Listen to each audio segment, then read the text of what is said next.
Hi everyone. Today we're going to look at the story of a guy called Abram.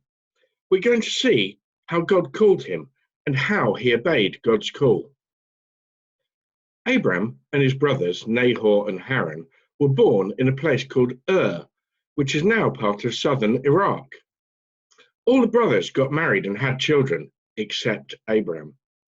Sarai, Abram's wife, was not able to have children, and this made Abram and Sarai very sad. While they were living in sadly, Haran died. So Terah, Abram's dad, decided it was time to move on. He took Abram and Sarah and Abram's nephew Lot, Haran's son, with him. They moved to a place that was also called Haran, the same name as Abram's brother. Haran is in what we now know as Turkey. Abram was very successful in Haran and amassed quite a lot of wealth and livestock. He lived there until he was 75, until one day God spoke to Abram. He told him to leave his family and his country, to leave his father, and to go to a far-off land that the Lord would show him. God promised Abram that he would make him famous and make him the father of a great nation, and that everyone on earth would be blessed through him. This surprised Abram a lot, as he was already 75 and Sarah was already 65, and they could not have children together. But Abram trusted God and did what he said. He packed all his stuff, all his money, got all the people who lived with him and worked for him together, along with the animals, and they left his family, his father, and his homeland. But he did take his nephew Lot with him. They travelled a long way. Eventually they came to the land of Canaan. They continued through Canaan until they came to a place called Shechem, where they settled and set up camp.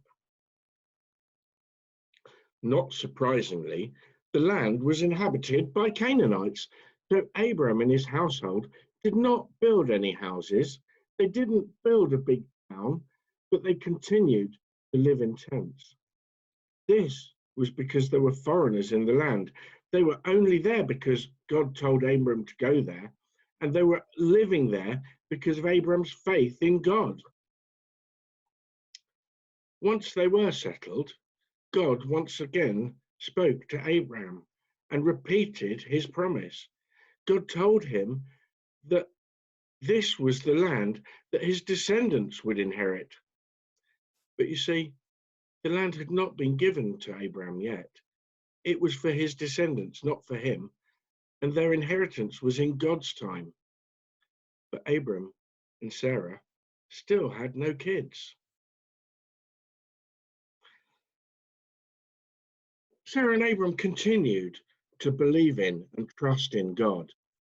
And because of their faith, when God chose, Sarah had a baby. She was 90 years old and Abram was 100. They could not have had a baby without God's help. They called their son Isaac, and in time, Isaac had a son who he called Jacob. They continued to live in Canaan and continued to live in tents because they were still living as aliens in the land. This land still had not been given to them yet. They understood that they were foreigners, but by faith they were looking forward to the time that God would fulfill his promises. Abram's grandson Jacob, who would later be called Israel, had 12 sons, and these 12 sons would be the 12 tribes of Israel. We probably all know the story of Joseph, one of Jacob's sons, and his dreams, and how, after being sold into slavery in Egypt, God raised him up and put him in charge of all of Egypt, and how he brought his family, all his brothers, their wives, his mum and dad, and everyone in their household to Egypt who escaped from famine. And over the past few weeks, we've seen how after a few hundred years, God multiplied the Israelites while they were in Egypt, and how God rescued them and led them to the promised land. And so, a whole nation came from this one man who was as good as dead, as the Bible says.